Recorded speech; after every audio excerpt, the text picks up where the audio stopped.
Over the last 6 years, my business partner and I have posted hundreds, if not thousands of videos on YouTube. We've done hundreds of millions of views. We've worked in multiple niches like finance, podcasts, politics, interviews, and of course, real estate. So we know a thing or two about YouTube. Now in this video, we're gonna give you 25 different tips that you need to know, especially if you're a realtor, to help you blow up your channel and bring in all those leads. So let's go ahead and let's get right into it.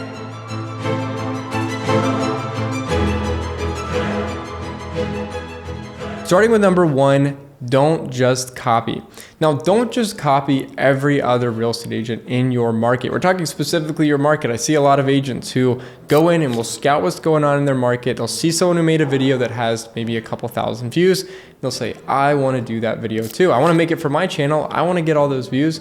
But the reality is we want to always ask ourselves, can we make our video better? There's no point copying someone if you're going to make a lesser version of that video. So for example, let's say someone posted a pros and cons video. Let's look at San Jose, for example. There's an agent that's posted a video. It's about 19 minutes long. It's got a beautiful little introduction. She's got a nice little studio set up. You could see clearly that put a lot of time into this and it's got a couple thousand views. Now let's take an agent who just tried making a pros and cons video about 2 months ago and it stuck around 40 views. And you can see here, the thumbnail's not as good. You can see that the video is only 7 minutes long. You can see he's using a boring green screen and he's not delivering on as good information as the original video that was posted.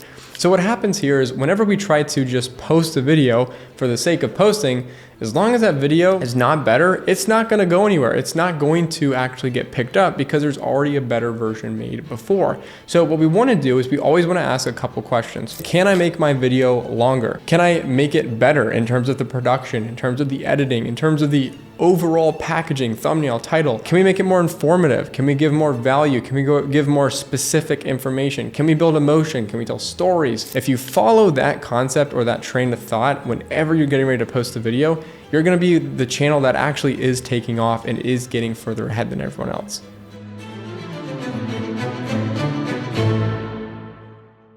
Now moving on to number two, it is to elicit your audience's emotion. Whenever we're creating content, what we want to do is we want our audience to feel some type of emotion, whether it's anger, happiness, sadness, whatever it is. Maybe they just connect with you. Maybe they are laughing. You want your audience to feel something. If they're not feeling something, then you're not giving enough on camera. For example, would you rather have an agent who's going to sit there and just list facts, right? Just say, hey, this city's awesome because, you know, it's got 5% growth. It's got awesome jobs, the so-and-so. No. Or would you rather prefer someone who goes in and says, look, I've lived here for 5 years. Families lived here. I remember 3 years ago when we moved, we were looking between this and this, and we made the decision because of this reason. It's been the biggest thing. We've got family that lives here. They're telling stories, and they're able to actually put emotion into the video. If you can do that, put your own stories, you can put your own feelings, your own thoughts, your own opinions into your videos, and you can elicit emotion from your audience. That's exactly where you're going to get views. And just to prove my point, let's look at that same pros and cons concept. If you're curious about moving to Las Vegas, but you're not sure if it's the right place for you, then this is the video for you. I'm gonna tell you everything you need to know, the good and the bad, from my first-hand experience of living in Las Vegas. Where we can see the agent that did well had an awesome introduction, emotion, had a purpose in her voice, had something she was sharing, and she went and shared stories throughout the video. Whereas we look at the other video, pros and cons of living in San Jose, California. Are you planning to move to San Jose but you're unsure? Well, let me go through the pros and cons with you so you can make a better decision. Not only is it shorter, but if we look at the information itself, the way that it's being presented, you can see that the agent is almost sounds like a robot. No offense to this agent, but we're always just trying to learn here. And one of the things we want to do is look at the way that he's presenting, right? We want to be real, we want to be authentic. So when you're actually recording, if you find yourself putting on a different voice or putting on a different way of communicating, or you sound way too professional or whatever, try to tone it down, try to be real and your authentic self. It's gonna come across so much better on camera.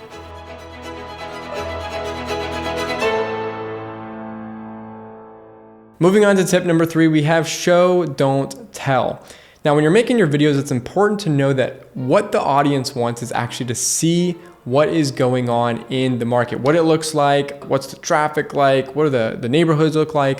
And so what we want to do is we want to make sure that we're showing actual footage of the area that they're interested in. We don't just want to make a talking head video and never show the actual city. So we want to use things like drone footage, we want to use things like Google Earth Studio, we want to use things like Google Maps, Google to search up local areas. And whenever you mention something, when you mention a location, don't just use stock video that you find through some type of subscription or your editor's getting it. Make sure you're able to source really good local footage. And sometimes that might take you working with someone to get that footage or going out and shooting it yourself. But it's always important that we want to show and not tell. Now here's an agent that I just looked up here in Las Vegas. According to Ask the Internet, these are the most asked questions about Henderson, Nevada. My name's Tom, welcome to the channel. I'm answering these questions, so let's get started. First question, is Henderson safe? And you can see here he's just sitting down doing a talking head style video. He's got a lot of text coming up, he's got a lot of information that he's giving, and the information is great, but the audience never gets the ability to really see what it's like because he never really shows the footage of what it's like to live there. Whereas what we want to do is we want to make sure we're always including that information. We're putting in that footage, we're giving people visuals, we're showing context as to where someone's located, if they're driving somewhere or traveling somewhere in the video, so the audience can really get a feel for what that's like.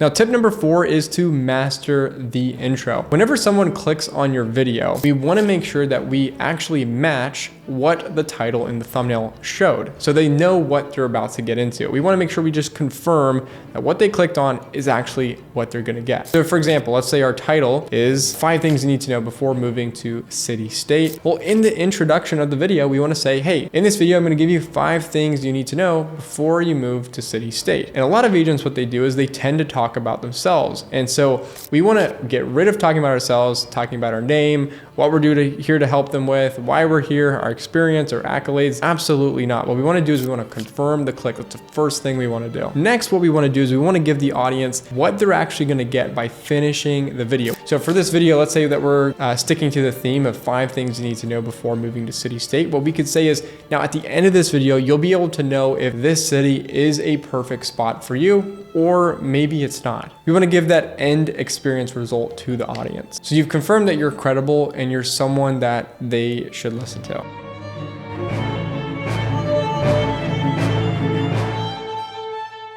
Tip number 5, do not hire a videographer.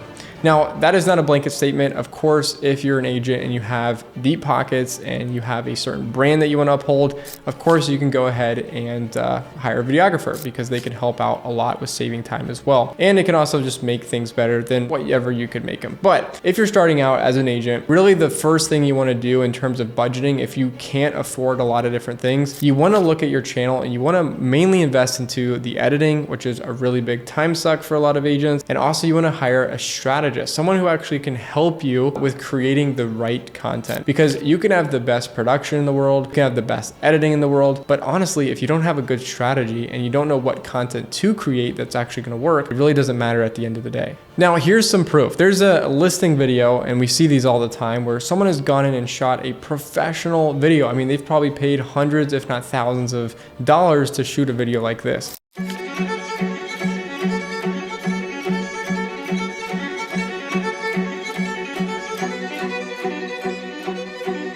There's motion graphics, there's stunning cinematic photography, there's audio effects. I mean, you name it, everything has been done for this video.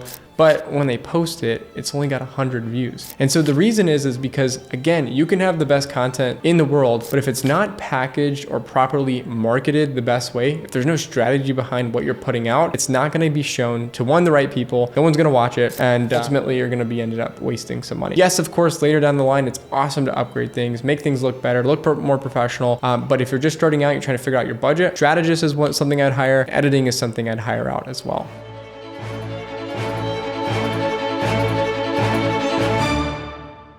Tip number 6, reply to all your comments with a framework. Now, as you're posting videos, you're gonna get some people that comment. And one of the biggest things is we wanna actually take these comments and, one, turn them into a couple of things that are gonna help us. Now, there's 2 frameworks that you can use for every single comment that you get. Framework number 1, AAQ, acknowledge and then ask a question.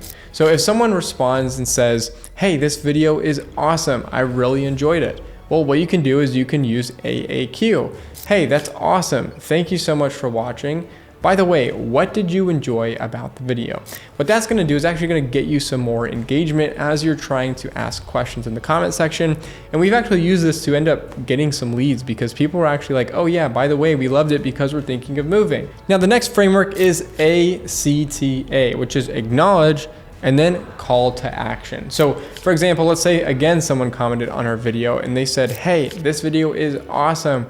My wife and I are actually thinking of moving. Well, we would love to use ACTA because what we want to do is say, that's awesome. Now, if you're thinking of moving, then we should definitely set up a call. I'd love to help you. Here's my phone number and here's my email. And you want to push that lead to taking the next step. See a lot of agents that say, awesome, if you need anything, let me know. And they leave it at that. What you want to do is you really want to be clear with the call to action. Hey, what I want you to do is I want you to text my number, or I want you to click this link to schedule a call, or I want you to send this email and be very clear at what that next step is. And honestly, the people who comment on your videos are the ones who are the most engaged. They're the audience you want to cultivate because they've taken the time out of their day, they've watched your video, and they've actually left a response. So you really want to nurture this audience.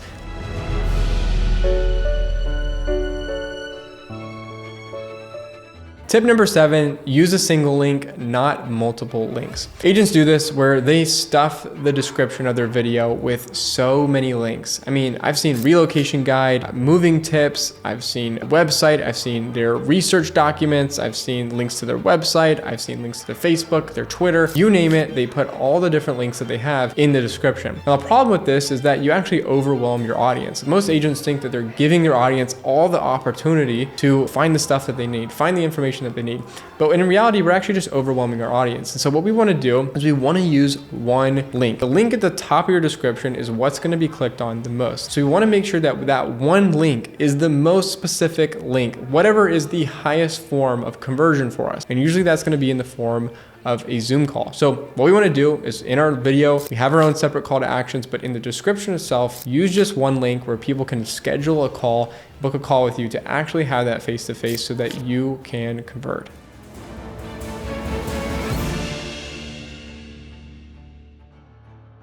Tip number 8, don't script your videos word for word. Finding that you are scripting your videos and you're trying to get every single word down to a T, you're gonna find yourself spending 4, 5, or even more hours just trying to get the video down the way you want it. Not only does that take a long time, but it comes off as very unauthentic. You're not actually being yourself. You're not actually, being presentable on camera. And I see that this type of stuff turns off the viewer because the viewer can tell. They know you're reading a script. Why would I want to listen to someone who's reading a script when I can listen to someone who's just telling their personal story, their life, things that they know about the area off the top of their head? But what you want to do instead is have a general outline for the video. Have main talking points. Pose yourself a question so you can answer it in your own words and it's organic. Let your editor take care of the rest. Let them chop it up and make sure everything looks good.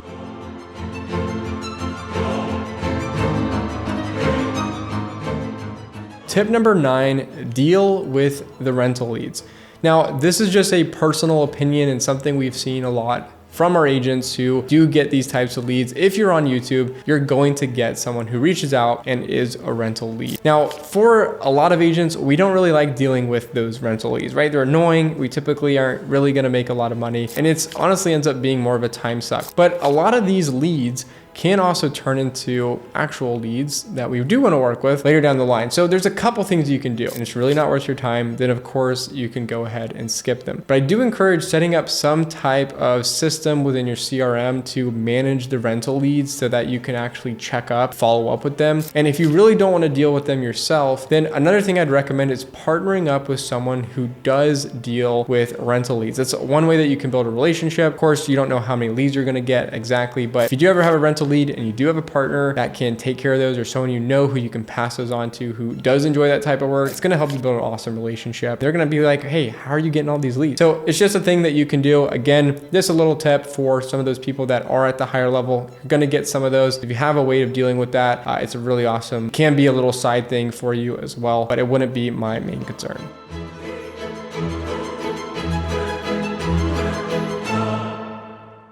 Tip number 10, know which views are what. If you know your views really well, you'll know that your search views are actually the top line funnel into your YouTube channel, and browse views are one of the main ways that you can actually keep up with those leads. Now, there are instances where browse leads are top line funnel as well, where you do get some new eyeballs in. Now, what you'll know is that you need to make sure you have both search views and browse views if you actually want to have a successful channel. And we know that's true because our own clients have told us that the leads that reach out have said, hey, I watched you a year ago, or I watched you for the last 6 months, and I reached out because it's finally time. Those videos that you're posting in browse are continuously going to nurture the leads. And even if you're ranking well in one location, you want to make sure you're continuously making videos to still maintain that ranking. For example, we have a channel over in Southern Oregon who ranks for Medford, Ashland, and pretty much every major city that he wants to, but we still maintain the videos that we're making because one, we're going to continuously create content that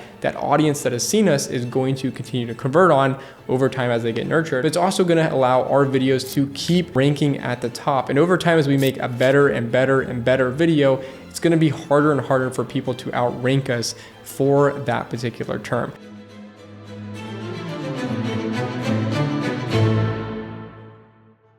Tip number 11, deeply understand your audience. Now, if you can understand your audience, it allows you to make the best content that's gonna get them over the line. It's gonna get them to reach out to you. Whereas if someone else in your market doesn't yet know their audience and they're creating all different types of content, they're not speaking directly to the audience they wanna convert. So is your audience a family and they're moving because of work? Is your audience someone who's relocating because of a job? Is your audience in the 60 plus community? Is your audience younger? Are they first-time home buyers, right? Who is your audience? Now, let me give you an example. We worked with an agent over in Breckenridge, Colorado, and we were doing the living in content. And trust me, we were doing it better than anybody else. What we found out is that it really just wasn't working. And we realized the audience itself was different. The audience that was moving to Breckenridge, Colorado, or buying in Breckenridge, Colorado, is not your typical $300,000 to $1 million plus. They are actually multi-million-dollar buyers looking for $3 million, $4 million, $5 million plus vacation homes for their families. And a lot of them aren't watching the living in type of content. So we really quickly had to make a shift, and we went into the luxury property tour strategy where we actually showcased our agent in these homes all the time. And that really quickly brought us in the leads that we were looking for. And the same thing goes for the channel in Southern Oregon that I mentioned before. We were doing the living in content and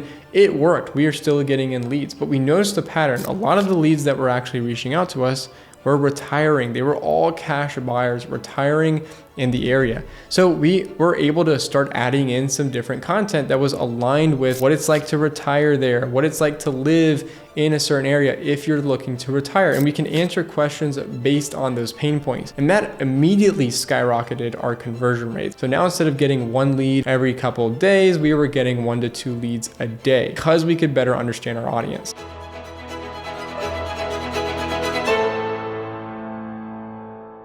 Tip number 12, you need to prime your channel. Now, this is a pretty foreign concept to most agents, and we're gonna talk about some pretty high level stuff here. But basically what we mean is when you're priming your channel, you're preparing your channel to actually take off. And a lot of channels take a long time to hit this really big growth spurt. Let's look at a channel that is revolved all around snowboarding. They had one video in particular that did extremely well. We're talking hundreds and thousands of views. Now, if you look at their other videos, they all still stayed relatively the same. Nothing really changed on their channel. And that's because their channel was not primed. When we talk about priming our channel, we want to have some type of consistency amongst all of our thumbnails or titles, something similar that people know, hey, this is that channel. And if I watch one, I like it, I'm actually going to go and watch other videos as well. We want to make sure that we get our audience trained, we get our channel primed for that audience so that when we do have that video that does perform well, it flows into the rest of the channel. So the snowboarding channel quickly realized that, and it made the pivot. It started getting more consistent with its thumbnails. You can see here it's using a pretty similar color scheme, a pretty similar concept, and now when one of its videos does well, it trickles into the rest of his content. And that's exactly what you want to do for yourself. And you find yourself, you look at your channel and you look at the last 5, 10 videos, and you see that every single video is completely different in the way that you've shot it, the way that you've done your actual thumbnail, the colors that you use. I highly encourage you to actually start focusing on narrowing that down. It doesn't mean to get every video or thumbnail done the exact same way. It just means to have some similarities so your audience can potentially recognize that, hey, that is your video. So if we look at our channel in Las Vegas, even though the videos are not the same, you can see a pretty similar way that we're doing it, whether it's the face that's being tuned a certain way, whether it's the fonts that we're using, whether it's the background that we're using that has similar shadows or depth. There is some consistency to that.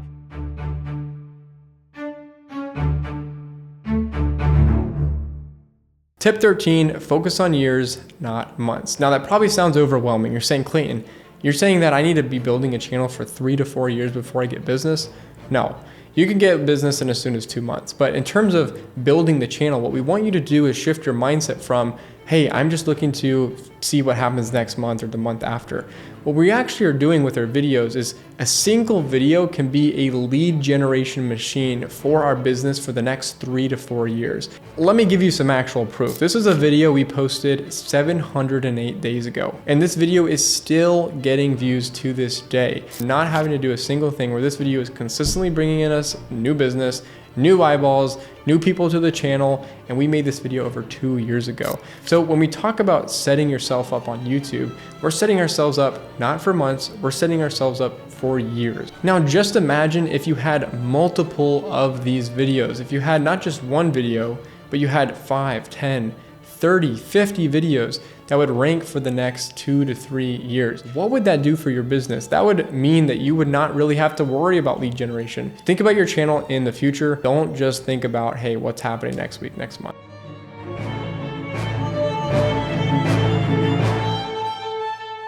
Tip number 14, double down on winners. So whenever you find that your video performs well, for example, if you post a video and next week it just blows up, it gets 10, 15,000 views or a couple thousand views and it's more than you typically get. What you wanna do is you wanna double down on that video immediately. Find what worked and replicate it as soon as you can. Now we did this for a pros and cons video for one of our agents, where we've had a pros and cons video we've posted 4 times over the last 2 years. I see a lot of agents, that say, hey, look, I made that video already, I'm not gonna make it again. Well, if it performed well, you probably should make it again, because your audiences get cycled. Not everyone that was searching for moving 6 months ago is still searching now. And sometimes you need to remake that video to give it some more juice and put it back up in the top, let YouTube show it to more people, show it to a fresh audience. So if you had a concept that performed well, again, you can repurpose it, you can redo it again, you can change a little thing here, but you wanna double down on those things that are actually performing well for you. And this is one of the most basic YouTube principles you can apply across the board, not just to the video itself. What about the intro? What about your retention? What about your title? What about your thumbnail, right? These are all things that you can apply to the channel. When something works, you want to double down on it immediately.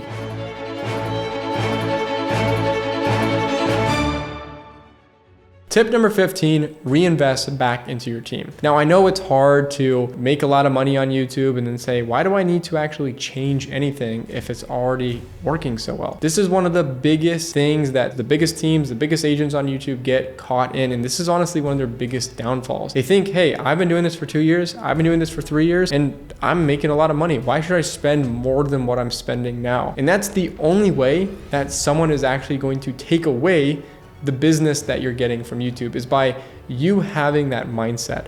We're doing this consistently for the agents we work with. We come into a market that someone has been dominating for 4 years, and we really quickly come in and surprise them with awesome content, awesome strategy, better content than they could ever output because of what the agent is investing with us. And so we're able to take a huge chunk of that market from them because of what we're spending. Look, I'm comfortable where I'm at, or I'm starting to make some money. Reinvest it back into the team. Make sure that you take a percentage. You can set the percentage. I typically say 15 to 20% of whatever you're earning back into that lead source. Not even just with YouTube, with anything else you spend in your career. But making sure that you're reinvesting that back into the actual business is going to help solidify, not only are you getting better over time, you're actually investing into better skills, better people on your team that can push you even further, and also just bring in more business in general. Let me give you 2 examples before we close out on this point. If we look at Levi Lassick with the channel over in Living in Dallas, you can see that a couple years ago, he's posting the same stuff quite a long time. And then you saw pretty quickly a big change in the way that he was doing his thumbnails and some of the other stuff that was going on in terms of strategy for his channel. And the reason he started doing that is because the competition was getting a lot more fierce. So he started to have to actually increase quality and the level of content that he was putting out to actually compete with the demand, with the new competition that's coming. If you look at a channel like Living in Houston, you can see what they've evolved to over time. If you look back 4 years ago, they were making a certain amount of content. Then 3 years ago, they were making a certain amount of content. Then 2 years ago, they started doing the property tours. And then they started doing 40-minute and 50-minute property tours with better equipment. And it's really hard for someone to do the property tour strategy in Houston and actually compete with them because they have consistently over and over and over again invested back into the channel.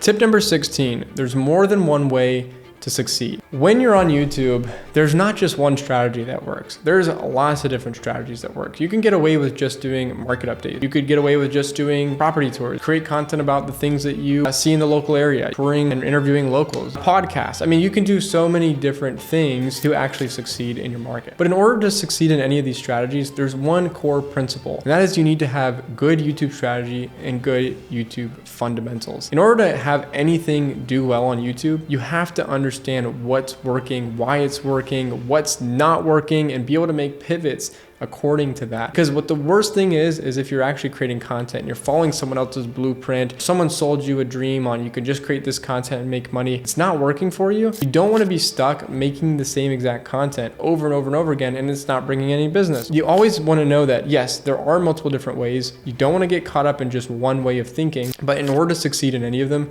you need to have a really strong fundamental and understanding of YouTube strategy. And there's so many examples. You can see agents all over who've posted hundreds of videos on YouTube and they've made the same exact video over and over and over again and it's not performing, but they're just so bent on that one strategy saying, this is the only thing I can do in my market. And if we didn't do this for our agent in Breckenridge, right? If we just were stubborn and said, no, this is the only way we can succeed, we would be in the same position we are today. So it's smart that we were able to actually make that adjustment, make it quickly, given the information that we had because we understand the YouTube fundamentals. And you need to do that in your own market as well. Don't just be stuck on one strategy, pivot, learn the YouTube fundamentals, and learn how to establish a good YouTube strategy.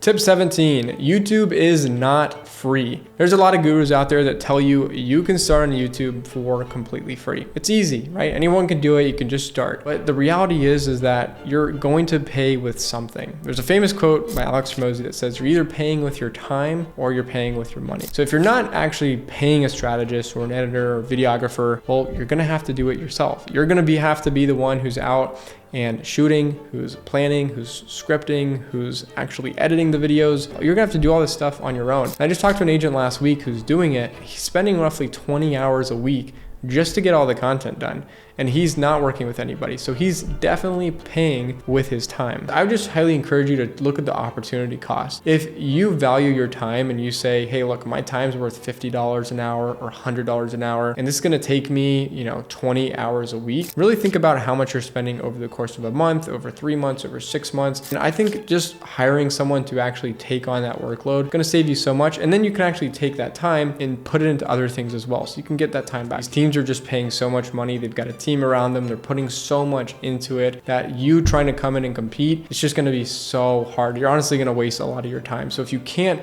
really compete in those competitive markets without partnering with someone, maybe put it on hold or try going a little bit of a different route. These teams are putting so much finances into it. They've got teams, they've got people who are working on it. And so if you're coming in by yourself, again, it's just going to be really, really hard for you to break through.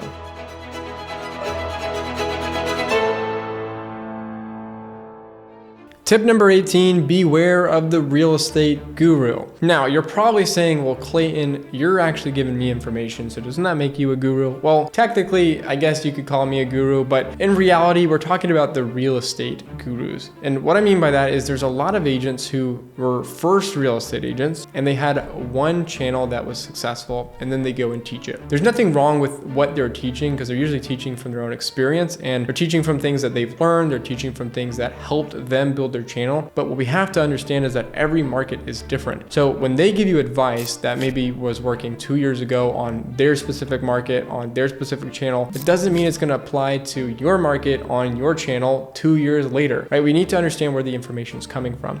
So if someone doesn't have a channel themselves, or they're not actively participating in multiple channels across multiple markets, I'd be very, very cautious with the information that you take, because a lot of times they're trying to sell a course, which is kind of like a copy and paste strategy that you can take and every other agent can take it. And so it always comes down to, and someone that's 5 miles away from you purchases the same exact thing. You're both now competing against each other in that same market, but following that same blueprint. So just be very cautious of the way the information that you follow, and make sure you're vetting the people that you actually take information from. There's 2 other things you should look for as well. And the first is before and after results. Is there a clear point where they specifically came into a channel and very quickly after there was a huge jump in results? If they don't have those before and afters, be very cautious. Now we have a couple, put them up here on the screen for you to see. The second thing you want to look for is the success to failure ratio. When we work with someone, we're looking for really a 9 out of 10 success rate, where if we work with 10 people, 9 out of 10 of those need to be making so much more money than they were before. But if you look at these other programs, you'll see that they've had a couple hundreds, if not thousands of students come through that course. And really there's only maybe 20 or 30 top channels that are doing well. And that's not a ratio that you should be impressed with. Of course, out of thousands of people that take a program, you're gonna have 50 to 100 people that do well. But what about the remaining 900? What about the remaining 1,000 people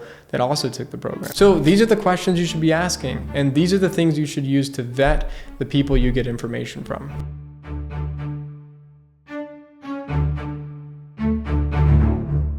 Tip number 19, YouTube is surprisingly simple. Now it's so simple that there's really only 3 fundamental principles that you need to get down. First one is to make videos that the viewers are really eager to click on. We've talked about top of funnel in some of our other videos, but the title and the thumbnail are really that top of funnel. It's the first thing that your viewer is gonna see. And so what we need to do is we need to make sure that the packaging, title, and that thumbnail is so darn good that the person who sees it is eager, who wants to click on it to actually go and see what is the content of the video. And one of my favorite examples of this is a video we made in Las Vegas that was titled, "I Left the Las Vegas Strip," because we knew that this was gonna get the audience to click. We knew that if we could just say why we left, and we could add in some curiosity and some fear of missing out on the information that we had, and we put this really strong kind of feeling into the audience who saw the thumbnail, that they would definitely click on it. And this video did so well in just a short time because we had such a really strong clickable title and thumbnail. The second principle is to make videos that don't bore or overwhelm your audience. An example of this is where if someone's making a map video of their location, they can have things too complicated or not enough visual anchors to actually explain what's going on. And so people can actually get overwhelmed by the video itself. There's too much going on, there's too much information, and so they're overwhelmed. Another example is if you're just not actually using a map to show the locations and you're just talking about it. It's boring, people can't see it. Maybe you're just listing off general information. Those types of things are gonna bore the audience. So we want to make sure that it's entertaining, but it also doesn't overwhelm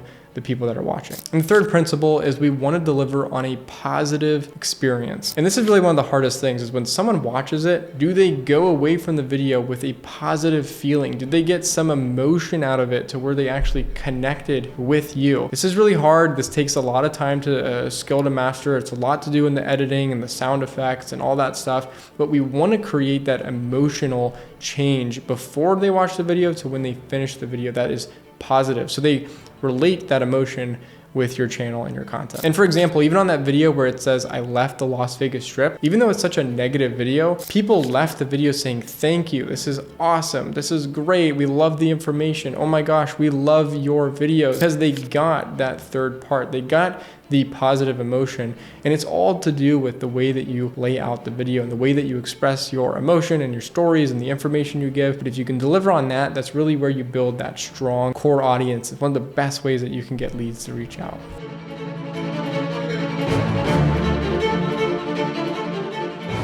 Tip 20, build a newsletter. Now, this is a little bit strange because most people are just here for YouTube tips, but we're also here to understand how we can convert our YouTube leads better. After we start building a core audience on YouTube, where we have consistent 200 to 300 people watching, they tune in for all the videos, they love our content, we get consistent subscribers and commenters, what we want to do is we actually want to get more touch points with that audience.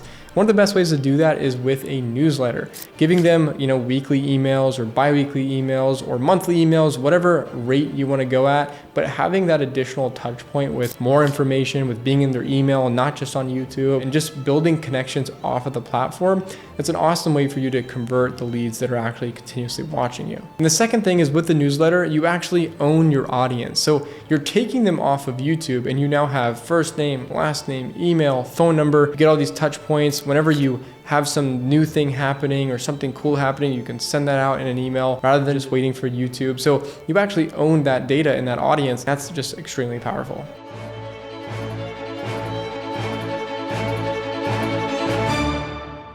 Moving on to tip number 1, it's focus on one thing at a time. We always want to be improving one thing at a time. If you're creating content right now or you're creating videos and you don't have something specific in mind that you're working on, whether that's your thumbnail, your camera presence, the shots that you're getting, the tonality that you're using, right? If you're not focused on one thing specifically, then you're not improving the way that you should be. Really what you want to do is you want to go video by video and work on improving one thing each video. And if you're not improving video by video, then you're honestly going to get left behind. What really helps is when you do that over and over and over, by the 6th week, the 10th week, the 30th week, you've now taken so many things that you've learned and you're so much better than you were when you first started. You've been doing it for a while, you love your current setup, you love the process, the way you shoot, then honestly just keep going. If you don't want to change anything, there's no need. Even if you're a new agent, I know a lot of us can fall in love with our current process or our current team or the new normal, but really keep asking yourself, what can I improve on my channel to actually get better and better? If you follow that mindset, even if you've been doing it for 2 years, even if you've been doing it for 3 years,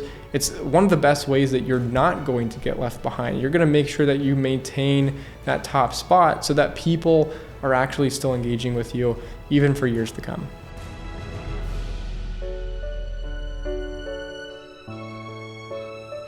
Tip number 22, always solve your audience's problems. Now, when we look at our content, what we want to be doing is we want to look at what are our audience's problems and make sure that the content actually solves those. I see people who, when they position their content, when they do their titles, a lot of the times it's actually serving themselves. So as an example, I've seen videos where people say, my favorite city in Dallas, Texas, for example, or it's me, it's all about me, and we don't want to do that. We always want to position it for the audience. So for example, instead of saying my favorite, we could say the best city or suburb in Dallas according to locals, according to data in 2024, right? Whatever that is, we can kind of always get the information or position it back into what's best for them to solve their pain point.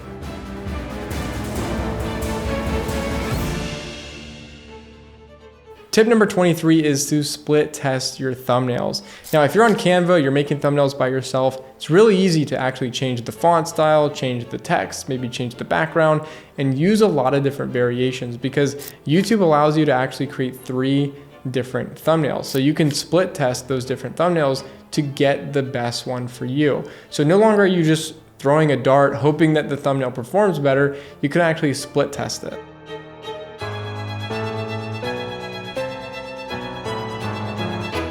Moving on to tip number 24, it's to reuse video assets. Now, if you're finding that you're editing your own videos or you have someone who's editing your videos, find that you say something over and over again, like your intro, like your outro, maybe a certain location that you talk about a lot. What you want to do is you want to reuse certain editing assets and build something that really looks good for that particular part because it's something that you're using over and over and over again. So you don't want it to look cheap, you don't want it to look bad. So we do this a lot for an agent over in Las Vegas where we've done the intro the same way over and over and over again. We zoom in on the location, we do a Google Earth animation, we have her introduction done the same way because we know it's something we're going to use a lot. We also do that for the call to action where we put her phone number, her QR code, her banner up. We do it for her outro and making sure that we have a nice end screen with all the cool graphics pointing to certain things because we know we're going to reuse those over and over. So if you have something you're going to reuse, make sure that you build an asset and you make it look really good.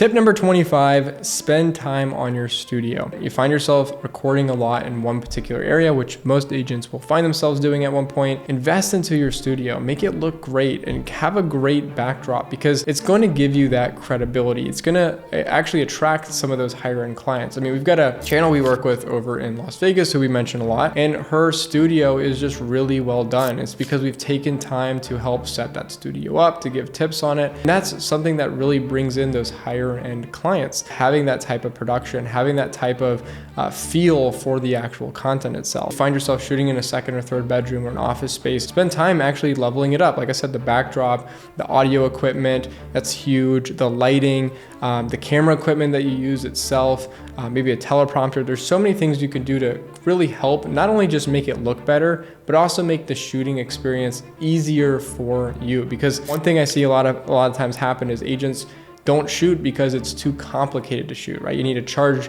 camera equipment, batteries, make sure your SD card doesn't have files on it.